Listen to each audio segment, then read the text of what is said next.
नमस्कार, आजाद संवाद मीडिया में आपका स्वागत है। हम लोगों की आवाज़ रमेश पटेल।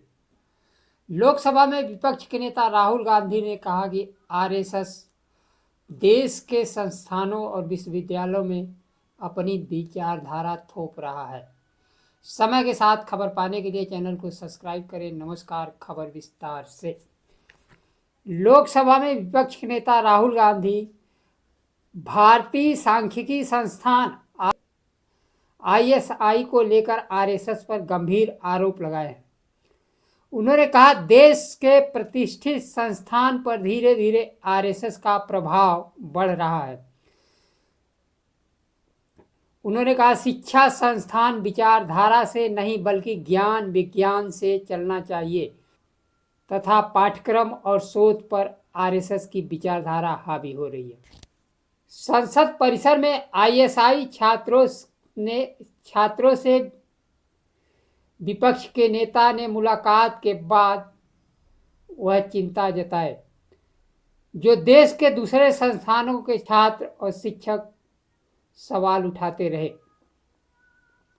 शिक्षण संस्थानों में आरएसएस का दखल बढ़ रहा है। विपक्ष के नेता ने कहा, आईएसआई कोई साधारण संस्थान नहीं है। यह आंकड़े, गणित, अर्थशास्त्र, डेटा साइंस, कंप्यूटर साइंस, नीति निर्माण जैसे क्षेत्रों में उच्च स्तरीय शोध करता है। देश को विशेषज्ञ देता है जो दुनिया में अपना नाम कमाते हैं। विपक्ष के नेता ने कहा, अकादमिक परिषदों को शिक्षाविदों द्वारा चलाया जाना चाहिए, लेकिन अब नौकरशाही और विचारधारा का हस्तक्षेप हो रहा है। यह शिक्षा के सुधार नहीं बल्कि संस्थानों को कमजोर करने की साजिश है। इससे युवाओं का भविष्य भी अंधकार में ढकेला जा रहा है। आगे चलकर इन संस्थानों का निजीकरण या उनकी संपत्तियों को बेचने की तैयारी भी की जा सकती है। राहुल गांधी ने कहा, यह हमला सिर्फ संस्थानों पर नहीं है बल्कि देश के बौद्धिक आज़ादी, वैज्ञानिक सोच और युवाओं के भविष्य पर भी हमला है। लोकसभा में विपक्ष के नेता कहा, कांग्रेस पार्टी ऐसा भी नहीं होने देगी। केंद्र की मोदी सरकार ज्ञान विज्ञान आंकड़ों से दूर रहकर देश को हाँकने का प्रयास कर रही है और 2047 में विश्व गुरु और विकसित देश बनाने का ख्वाब देख रही है, जबकि अब तक जनगणना तक नहीं करा पाए, जिससे सरकार के पास आंकड़े उपलब्ध हो तो नीति और नीतियां कार्यक्रम बन सके। और बिना नीतियां कार्यक्रम के देश 47 में विकसित देश बनने के लिए तैयारी कर रहा है।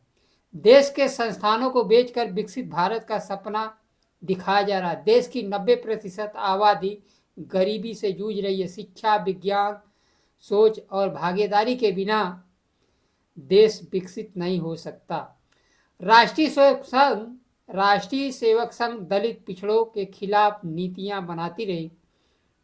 दलित, पिछड़े, अल्पसंख्यक को खत्म करके देश विकसित नहीं हो सकता। राहुल गांधी देश दुनिया के किसी भी विश्वविद्यालय संस्थान में खड़े होकर छात्रों से संवाद स्थापित करते हैं, उनके सवालों का जवाब देते हैं और व्याख्यान देते हैं। दुनिया के प्रतिष्ठित विश्वविद्यालय संस्थान उनको आमंत्रित करते हैं, जबकि अपने देश में उनके आज तक किसी प्रतिष्ठित संस्थान या विश्वविद्यालय आमंत्रित नहीं करते।